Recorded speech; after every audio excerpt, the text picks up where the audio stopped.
Welcome to NPTEL MOOC on Fiber Optic Communication Systems and Techniques. In this module, we will continue our study of basic properties of semiconductors. What we saw at the end of the previous module was that you could take a pure semiconductor and then dope that pure semiconductor with either group 3 elements or group 5 elements. Group 3 elements are called as acceptors because they accept 3 electrons and then they have one free hole left. Okay. Of course, that hole is still bound to the material, it is not free to just wander away, but I mean at low temperatures. As the temperature rises, then some of these holes will move up to the valence band. Okay. If you have group 5 elements doping the group 4 pure semiconductor, then you create the extrinsic semiconductor, which consists mainly of the electrons, free electrons. Okay. The others, because they actually have 5 valence electrons and 4 of them will get paired, whereas the other electron will be loosely bound, and at higher temperatures then they can just rise up from the conduction, I mean valence band, and then be located in the conduction band. Okay. So, depending on whether you have doped the pure semiconductor with a majority of acceptor levels or with the donors, then you have a different type of material. So, the former is called as p type material and the other is called as the n type material. If the acceptor ion or acceptor density or the doping concentration is about Na atoms per centimeter cube, okay, then the majority holes in this extrinsic p type semiconductor will be roughly equal to Na, and for the n type material they will be equal to Nd, where Nd is the donor atom density or the donor doping concentration. Of course, in a pure or intrinsic semiconductor, okay, so when there is no doping and this material is actually in the equilibrium condition, then the intrinsic concentration of Ni will be exactly equal to the concentration of Pi, where I stands for intrinsic in this case, N stands for electrons, P stands for holes. So, the concentration of Ni and Pi are equal under the equilibrium condition, okay, and this is equal to, or this is proportional to the energy gap to the exponential function of energy gap to temperature. So, what you see is that as for a fixed energy gap, as the temperature starts to increase, or rather the temperature starts to decrease, then Ni and Pi will be approximating this constant k. Okay. So, there is an exponential value out there, and what is important is that this is just the property of the material itself. So, it does not depend on anything else, it simply depends on the temperature and the energy gap. So, this is for the intrinsic semiconductor. Now, for the extrinsic semiconductor, we have already said that the concentration would be mirroring Na or Nd depending on whether you have doped the material with group 3 atoms or group 5 atoms. Now, there is an important concept called as Fermi level, which I would like to discuss. So, I will redraw this diagram. Of course, I have been kind of exaggerating the band gap here just to show the effect of all this. So, as before, E0 corresponds to our vacuum level and the difference between E0 and Ec corresponds to the electron affinity. Eg would be the band gap between the conduction and the valence band. So, this is my valence band, this is the conduction band. Okay. If you look at 0 degree Kelvin, that is at 0 degree temperature, we do know that all the electrons are located in the valence band. So, there are no electrons in the higher energy states. Okay. Then we define in this equilibrium a certain energy level called as the Fermi level, okay, and we denote this Fermi level by Ef, F subscript onto the letter E. This Fermi level tells you that if at all, and this is a property of the material, of course, for different materials they have different Fermi levels, and for this material which we are considering, what this Fermi level signifies is that if at all this Fermi level were to be available for the electrons to occupy, that is a very important point here.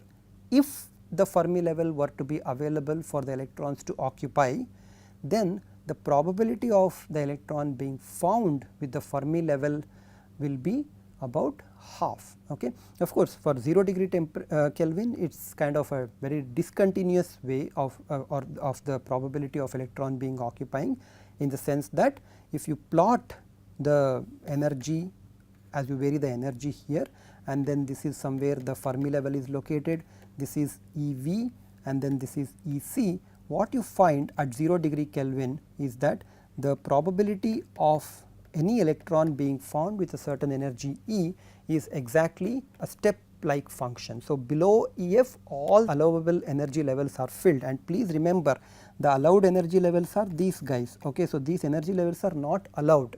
Okay. So, this Fermi level is a nice kind of an abstract idea that although it is a property of the material, this actual Fermi level will not be accessible to the electrons to go and occupy. That is why I said if EF is available, then the probability will be half. Okay. You will not see that half probability coming up nicely in the step like function, but if you raise the temperature, what you will find is that because some of the electrons can now get sufficient thermal energy to move from the valence to the conduction band, there will be some non-zero value of electrons once the conduction band or once the energy is greater than EF. So, there is a finite probability that electrons can be found in the conduction band as the temperature is raised, and there is a finite probability that not all the energy levels below this Fermi level will be filled. Of course, at Fermi level the probability is exactly equal to half, but again I want to tell you this is a very important concept. The Fermi level actually does not exist in a realistic sense. I mean, because Fermi level exists at least for the intrinsic semiconductor cases, it would be right in the middle of the band gap, and of course no electron can be found in the forbidden gap, and therefore Fermi level is a nice abstraction. It is not a real quantity when you actually look at it, but of course the Fermi level helps you in dealing with many of the semiconductor properties of which of course we are not going to look at that one. So, for our purposes just be this one that Fermi levels will be found at least for 0 degree Kelvin operation right in the middle of the forbidden region, and the existence of Fermi level is an important topic. Okay. As the temperature rises, some of the electrons can be found. So, when the temperature is greater than 0 degree Kelvin, some electrons can be found leaving behind some of the holes, and this is exactly the reason why we had those plots of concentration looking something like this, right. So, you had this edge having larger concentration, and then as you move away about 2 kT or so, then the probability would actually drop out. There is an expression for the probability of electron occupying an energy state with an energy value of E, and it is given by 1 by 1 plus e to the power E minus EF divided by kT. So, clearly if kT is equal to 0, 1 by kT will be infinity, this entire term of the exponential will be infinity, and the f of E term will be equal to 0, right. Of course, that will give you the step like kind of a thing, and when you substitute E equal to EF, you will see that the exponential term will have the argument of 0, which means that this will be 1, and f of EF will be exactly equal to half. Okay. Because most materials are not operated at 0 degree Kelvin, the relevant conditions that are interesting for this f of E function, this is a probability distribution function. The interesting results are when E minus EF is much larger than kT or E minus EF is much smaller than kT. Okay. So, I will leave for you to consider that when E minus EF is much larger than kT, then the approximate expression for f of E will be an exponential function with E minus EF divided by kT, minus of E minus EF by kT as the argument. I will leave the other case as an example for you, you can find out what would happen. So, what is the summary of all this is that when there is a Fermi level, the probability of occupying that particular state by an electron will be half. Of course, in most cases these Fermi levels are not available, and therefore that occupation part does not arise, but Fermi level becomes important when you start doing something else with semiconductors, and one of the things that we have done is to take an intrinsic semiconductor and then make it extrinsic by doping. Let us consider this. Suppose my dopants are all of the N type. Okay. So, N type means you are allowing excess electrons, and because now you have doped and the material is still in the equilibrium situation, what you find is that there are excess electrons, and when there is sufficient amount of thermal energy available, then these electrons should be easily crossing over to the conduction band and therefore must correspond to the conduction band electrons, right, must contribute to the conduction band electrons. So, which means that when you dope the materials, okay, with n-type dopants or the donor materials, the corresponding energy levels because of that doping would be just below the conduction band. Of course, in this case the electrons are not free, right, but when the energy is sufficiently higher, then these electrons will actually jump over and go to the conduction band, and when they do so, they leave behind positive ions which are bounded, okay, and they are bounded of course because electrons have left them and gone to the conduction region where they become free to move and contribute to the current. Okay.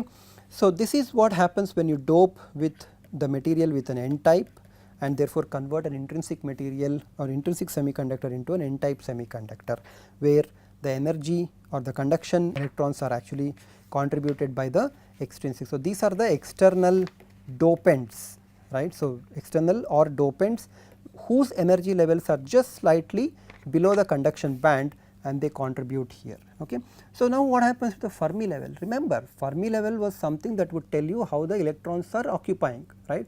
Now, there is an excess electron density compared to the the pure semiconductor, there is an excess electrons in the conduction band. So, which means that the Fermi level cannot be located in the middle of the band because above the Fermi level there are electrons. So, therefore, you need to move the Fermi level up, and the Fermi level moves up and becomes very close to the conduction band. I am exaggerating this, okay, but in practice this EF is so close to EC, it is just about the difference between EC and EF in the n-type material when you have doped sufficiently is just about 50 milli electron volts. So, it is actually quite small amount of gap between the Fermi levels, and then I will put an N as another subscript so that we are dealing with n-type materials. Okay. If you look at the concentration of the electrons, well, there is a huge concentration of the electrons which of course falls off again over the range of some 2 kT, and some of the electrons, because you are now operating it at a level above the 0 degree Kelvin, there will be a few holes as well. Okay. In fact, you can find out what would be the hole concentration in a extrinsic semiconductor material by utilizing a certain equation, which we do not need to worry about it at this point. Okay. So, this is the hole concentration, and the hole concentration will not be exactly located or localized to 2 kT, it will go slightly beyond that one. But compare this, the electron concentration is quite high, the hole concentration is quite small. Okay. But please remember, as a whole the material is still neutral because all those free electrons are paired up with the ions which have been given by the donors. Okay. So, they are not coming in on their own, and it does not mean that because there are electrons as the majority carriers, the material itself is somehow unstable. The material is still neutral, the total charges are still conserved, otherwise the material would simply explode. A very different condition would happen when you go to the p-type material. So, I am going to go to the p-type material and then show you what happens to the concentration. Of course, now you might have guessed that one. So, this is the valence band, this is the conduction band, and somewhere up will be the vacuum level. And then when you dope the material so that it becomes a p-type material, what you find is that the Fermi level has to be located very close to EV, because the externally doped atoms, right, or the external dopants which are the acceptors, start to create holes. Okay. So, they create holes, which means that the hole has moved and contributes to the valence band here. So, there will be an excess holes there, whereas in this band there will only be negative ions. Okay. So, all the acceptor ions have actually taken the, so what is actually how they are obtained is that there was an electron here, this electron went up and occupied the vacant slot in this one. So, therefore, it became negatively ionized.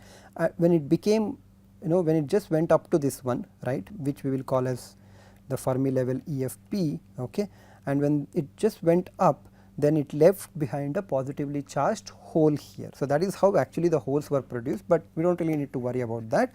What we see here is that once you have the materials to be doped with p-type, then the Fermi level moves very close to the valence band, and the valence band will now have excess holes here. Okay. So, if you look at the concentration will be quite high here and then drops off, okay, having a width of roughly 2 kT, and because you are now operating this one material, or the material is kept at a temperature greater than 0 degree Kelvin, there will be some electrons also, but the concentration of electrons is quite small compared to the concentration of the holes. So, this is a difference between n type material and a p type material, and what we want to now do is to bring these two materials closer to each other. Okay. And when you bring the materials closer to each other and have it remain in the equilibrium, then what happens is that the Fermi level must remain constant across the material. Okay. So, let us see what actually happens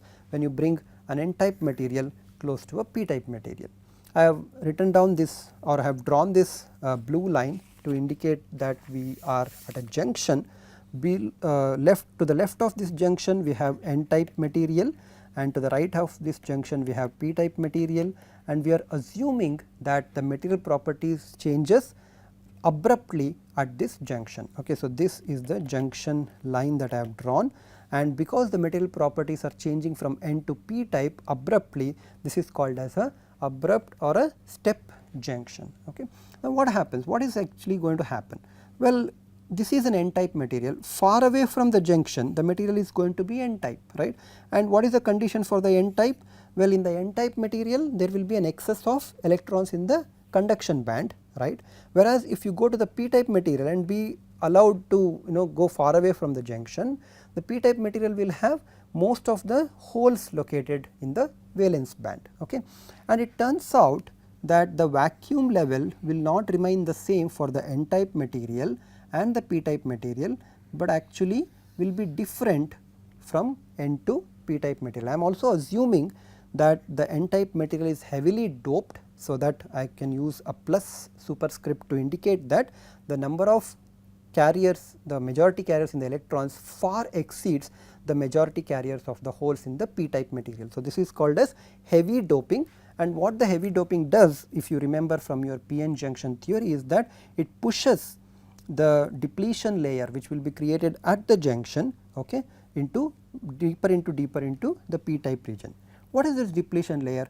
Well, we know that when we are looking at n type region, far away of course will be this one, but you have a valence band here, right. So, we will call this valence band to be EV1, having an energy EV1, and then this is of course E01 is the vacuum level. Somewhere in between of course you have the conduction band, which is EC1. The affinity of these two is still the same, chi, or now it will be chi 1, and the energy gap that you have, we can call this as Eg1. Okay. On the right hand side you have a similar valence band. Now, the valence band is shifted up compared to EV1, and the corresponding conduction band is also shifted up, and the corresponding vacuum band is also shifted up.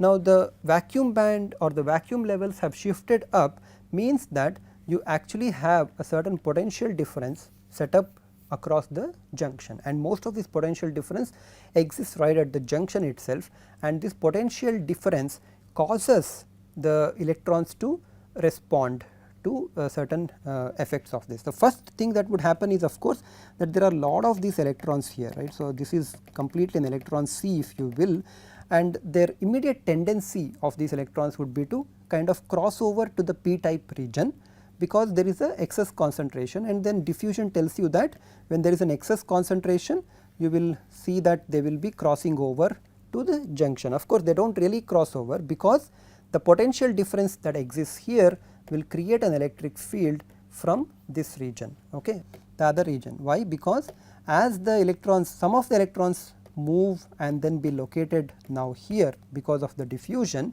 what they would leave behind at the junction are the positive immobile ions. Okay, these ions are not moving, but the region here have become positive, and as the holes are present here, so there are a lot of these holes, correct. So, these holes are present.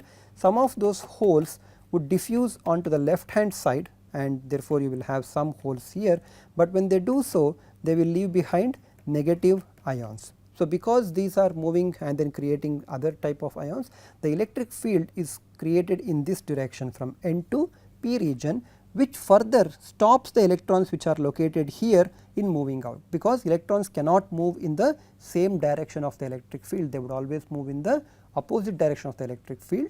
What you would find is that the mere or the reason why the electrons, once they diffuse initially, they cannot diffuse anymore, is simply because the setup electric field will oppose the motion of these electrons from n type to p type, and similarly the holes are also opposed by the electric field that has been set up. See, the electric field is from n to p region, therefore, the holes also cannot diffuse as much as possible, and therefore, their concentration remains quite high in the p region far away from the junction. Similarly, the n region far away from the junction will have an excess number of electrons. Okay.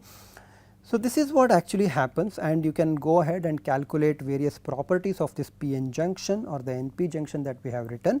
If you look at what is the concentration of the holes, you would find that in the p type region the hole concentration actually is non-zero, and this concentration of non-zero holes is because of the fact that there have been some holes which have moved into the p type region because of diffusion. So, this initial diffusion has created some excess holes in the n type material, and similarly there will be some excess electrons here, the free electrons here, which are also created because of the initial movement in the form of diffusion. Okay. So, the difference between these two, or the potential difference, will be E V D, where V D is the junction potential and that would be the energy here, and this is the basic p n junction. Okay. What we want to do is to tell you in this basic junction how can we have radiative combinations, recombinations, and how these electrons and holes can move together or combine together to give off light. Okay.